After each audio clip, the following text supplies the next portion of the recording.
தேவனுடைய பரிசுத்த நாமத்துக்கு மகிமை உண்டாகட்டும். இந்த கிருபையான கால வேளையிலே உங்களை கர்த்தராகிய இயேசுவின் நாமத்திலே வாழ்த்து வரவேற்கிற. நல்லா இருக்கீங்களா?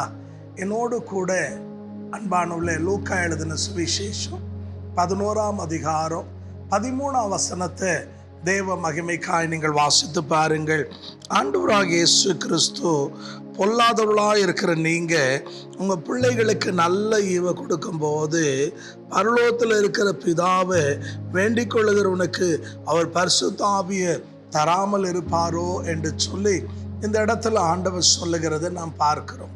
அன்பான சகோதரனே சகோதரியே, ஏன் ஆண்டவராகிய இயேசு கிறிஸ்து பரிசுத்த ஆவியினுடைய அபிஷேகத்தை என்னங்க பெற்றுக்கொள்ளணும், கேட்கணும் அப்படின்னு சொன்னாருன்னா, நம்ம இந்த உலகத்தில் கரைப்படாமல் என்னங்க வெற்றி உள்ள வாழ்க்கை வாழணும்னா, சவால்களை நம்ம ஜெயிக்கணும்னா, அன்பான தேவச்சனமே நமக்கு என்ன தேவைன்னா பரிசுத்த ஆவியானவருடைய அபிஷேகம் தேவை.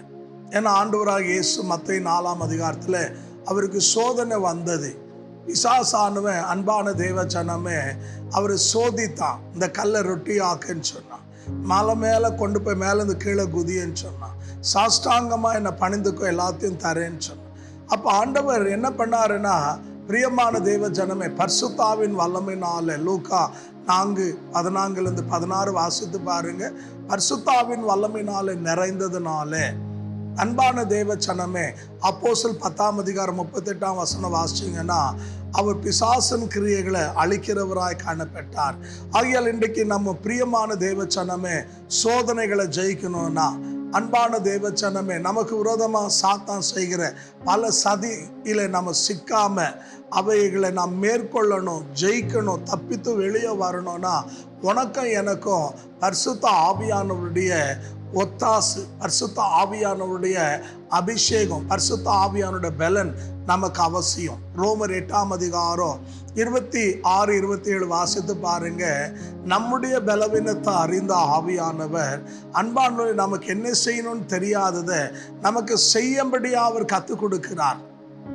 ஆகையால நம்முடைய பலவீனத்தில் அவர் யாரா இருக்கிறாருன்னா பலனாக இருக்கிறார். இன்னொரு வார்த்தை சொன்னா, நம்மை தாங்குகிறவர். எப்படி மோசேயினுடைய கரங்கள் தளர்ந்து போகும்போது ஆரோன் தாங்கினார்களோ, அதை போல நம்மை தாங்குகிறதுக்கு, நம்மை பலப்படுத்துறதுக்கு, நம்ம முன்னேறி செல்வதுக்கு நமக்கு பரிசுத்த ஆவியானவருடைய அபிஷேகம் ரொம்ப முக்கியம். ஆவியானவர் அன்பானவர்களே நம்முடைய வாழ்க்கையில் இருந்தால் நம்ம எங்கே போகணும், எங்கே போகக்கூடாது, எதை செய்யணும், எதை செய்யக்கூடாது, அவர் அழகாய் நமக்கு என்ன பண்ணுவார், கற்றுக் கொடுப்பார். அப்போஸ்தலர் 16:6-7 வாசித்து பாருங்க. ஆசியா மீசியாவுக்கு போகாதபடி ஆவியானவர் என்ன செய்தாருன்னா பவுலை தடுத்து நிறுத்தினார் என்று வேதம் சொல்லுது.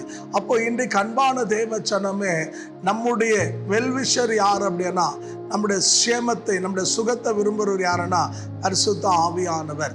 அவருடைய கரத்திலே நம்முடைய வாழ்க்கை ஒப்பு கொடுக்கும் போது அன்பான சகோதரனே சகோதரியே, நம்ம கண்டிப்பா அவர் என்ன பண்ணுவாருன்னா மற்றவங்களுக்கு பிரயோஜனமா, தேவனுக்கு மகிமையா, நம்மை வல்லமையா எடுத்து பயன்படுத்துவார். ஆகையால் இன்றைக்கு அநேகர் அன்பானுள்ள பரிசுத்தாவின் அபிஷேகம் பெறாததுனால தான், பரிசுத்தாவியை பெற்றுக்கொள்ளாததுனால தான் இன்னைக்கு நம்ம இன்னும் என்ன பண்ணிட்டு இருக்கிறோம், மாம்சத்தில் போராடி கொண்டிருக்கிறோம். வெற்றியான வாழ்க்கை நம்மால வாழ முடியல. பல வருஷங்கள் ஆனாலும் இன்னும் நம்ம நாளுக்கு நாள் கீழே போயிட்டு இருக்கிறோமே தவிர வளர்ந்து முன்னேறி போய் கொண்டு இல்லை. ஆகையால் இன்றைக்கு நம்ம என்ன செய்ய வேண்டும், அன்பானுள்ள பரிசுத்த ஆவியானவரை பெற்றுக்கொள்ளணும். ஆகையால் தான் அப்போஸ்தலர் 1:8 ஆண்டவர் சொன்னார் சீஷர்களுக்கு, நீங்கள் போய் எருசலேமில் காத்துருங்க, பரிசுத்த ஆவி உங்கள் மேல் வரும், நீங்கள் பலன் அடைவீங்க.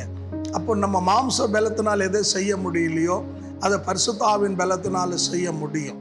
ஆகையால் இன்னைக்கு உனக்கும் எனக்கும் நமக்கும் இந்த ஆவியானுடைய ஒத்தாஸ், ஆவியானுடைய அபிஷேகம் ரொம்ப அவசியம். ஆவியானவர் இருந்தாருன்னா அன்பான தேவ ஜனமே, தேவனுக்காக பெரிய காரியங்களை செய்ய முடியும். சகரியா 4:6 வாசிச்சு பாருங்க. பலத்தினாலும் அல்ல, பராக்கிரமத்தினாலும் அல்ல, என் ஆவினாலே ஆகும் என்று வேதம் சொல்லுது. அப்போ ஆவியானவர் இருந்தால் அன்பான தேவ ஜனமே, நம்ம பலருக்கு ஆசீர்வாதமாக மாற முடியும். எசேக்கியேல் 37 வாசிச்சு பாருங்க. 4ஆம் வசனம் சொல்லுது, கர்த்தருடைய வார்த்தையை அவர் பேசினார்.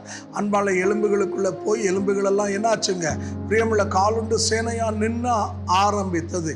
அப்போது தேவனுடைய வார்த்தை உள்ள பிரவேசிக்கும் போது, பரிசுத்தாவினுடைய வல்லமை உள்ள பிரவேசிக்கும் போது பலருடைய வாழ்க்கை என்ன, செத்து போனது உயிர்ப்பிக்கப்படும். சாரமற்று போனது சாரம் உள்ளதா இருக்கும். நிற்க முடியாதவன் நிற்குவான், எழும்ப முடியாதவன் எழும்புவான். தேவனுக்காக பெரிய காரியங்களை செய்வான். ஆகையால் இன்றைக்கு அன்பான தேவ ஜனமே, ஒருவேளை இந்த வார்த்தை கேட்கிற நீங்க அந்த ஆவியானவரை பெற்றுக்கொள்ளாத இருந்தா, ஆவியானுடைய சத்தத்துக்கு செவி கொடுக்காம, ஆவியானவர் கீழ்ப்படியாம, உங்கள் முரட்டாட்டத்தில் உங்களோட விருப்பத்தின்படி நீங்கள் வாழ்ந்துட்டு இருந்தீங்கன்னா, இன்னைக்கு தேவனிடத்தில் ஒப்புரவாயி, ஆண்டவரே அந்த அபிஷேகம் எப்படி தாவீதின் மேல் ஆண்டு இறங்கின உடனே தாவீது பிரியமான தேவ ஜனமே கோலியாத்தை கொல்ல முடிந்தது. ஆகையால் இன்றைக்கு ஆண்டவர் அந்த அபிஷேக தைலம் எனக்கும் எங்களுக்கும் தாங்க. நாங்கள் ஒவ்வொருத்தரும் தேவனுக்காக ஏதாவது செய்ய சாதிக்க எங்கள் ஒவ்வொருத்தரையும் நீங்கள் தகுதிப்படுத்தும் என்று சொல்லி தேவனுடைய கரத்தில் ஒப்பு கொடுத்து பாருங்க. கர்த்தர் உங்களை கொண்டு பெரிய காரியங்களை செய்வார். அப்போஸ்தலர் 10:19 பேதுருக்கு ஆவியானவர் சொல்றார், நான் 3 பேர் அனுப்பியிருக்கிறேன், சந்தேகப்படாம போ அப்படின்னு. கொர்நேலியு வீட்டில் போயின உடனே அன்பழங்க கூடி வந்து எல்லாரும் சத்தியத்தை கேட்டு ரட்சிக்கப்பட்டு அபிஷேகம் பெற்று ஞானஸ்தானம் எடுத்துட்டாங்க. அன்பான உள்ள தேவ ஆவியானவர் நம்மை நடத்தும் போது நம்முடைய வாழ்க்கை அநேகருக்கு மகிமையா, அநேகருக்கு பிரயோஜனமா, அநேகருக்கு ஆஸ்பதமாக இருக்கும். அது மாத்திரமல்ல, பரலோகத்துக்கு நம்மை கொண்டு போய் மணவாளனுக்கேற்ற மணவாட்டியாக, என்னங்க மணவாட்டி தோழியா வரப்போறது யாருன்னா, அவர் மீட்பின் நாளின் முத்திரையா இருக்கிறார். நம்மை கொண்டு போய் பரலோகத்தில் சேர்க்கிற ஒரு ஆவியானவர் தான். அந்த ஆவியின் அபிஷேகம் அச்சாரம் இல்லைன்னா உங்களால் என்னால் வெற்றிகரமான வாழ்க்கை வாழ முடியாது. அவருடைய வேலை என்ன? நான் பாவத்தை குறித்து, நீதியை குறித்து, நியாயத்தீர்ப்பு குறித்து கண்டித்து உணர்த்தி உலகத்தை எச்சரிக்கிறது. சுத்தமான வாழ்க்கை வாழ உதவி செய்கிறவர் ஆவியானவர். ஆகையால் இன்றைக்கு தேவ கரத்தில் ஒப்பு கொடுங்க. கர்த்தர் உங்களை எடுத்து வல்லமையாக பயன்படுத்துவார். அபிஷேகம் பெறலனா பெற்று ஆவிக்குரிய வாழ்க்கையில் வளருங்க. சபைகளுக்கு துணும் ஆதாரமாக மாறுங்க. தேவன் உங்களை ஆசீர்வதிப்பார். இருக்கிற இடத்துல தலைகளை தாழ்த்தி கண்களை மூடி செபிப்போம். பரிசுத்த பிதாவே, இந்த நாளில் கெட்டவர்களாக இருக்கிற நீங்கள் உங்கள் பிள்ளைகளுக்கு நல்ல ஈவை தரும்போது என்னை கேட்குறவங்களுக்கு பரிசுத்தாவி தராமல் இருப்பேனோ என்று சொன்னி, இந்த வார்த்தை சமீபத்தில் தூரத்தில் கவனிக்கிற ஒவ்வொரு தேவ பிள்ளையும் பரிசுத்தாவினால வல்லமையினால நிரப்பி உம்முடைய மகிமைக்காக எழும்பி பிரகாசிக்க உம்மை போல ஆவினால நடத்தப்பட ஆண்டவரே உதவி செய்யும். ஆவியான துக்கப்படுத்துகிற, வேதனைப்படுத்துகிற எல்லா தீங்குக்கும் விலக்கி காத்து கொள்ளும். பொறுப்பெடுங்க ஆண்டவரே. குறைகளை நிறைவாக்கும், அற்புத அதிசயங்களை செய்யும், நன்மைனால முடிசூட்டும். நம்முடைய ஆணிப்பாய்ந்த கருத்தில் ஒப்பு கொடுக்கிறோம். என்னுடைய ஜெபங்களை கேட்டதுக்காக நன்றி, ஆசீர்வாதத்துக்காக நன்றி. இயேசுவின் நாமத்தில் பிதாவே, ஆமென், ஆமென். தேவன் உங்களை ஆசீர்வதிப்பாராக. என்ன நீங்கள் ஆவிக்குரிய வாழ்க்கையில் வளரணும் அப்படின்னு சொன்னீங்கன்னா எங்களை அணுகலாம். அதோடு கூட ஜெப குறிப்பு இருந்தால் தெரியப்படுத்துங்க. தேவன் உங்களை ஆசீர்வதிப்பார். ஆமென்.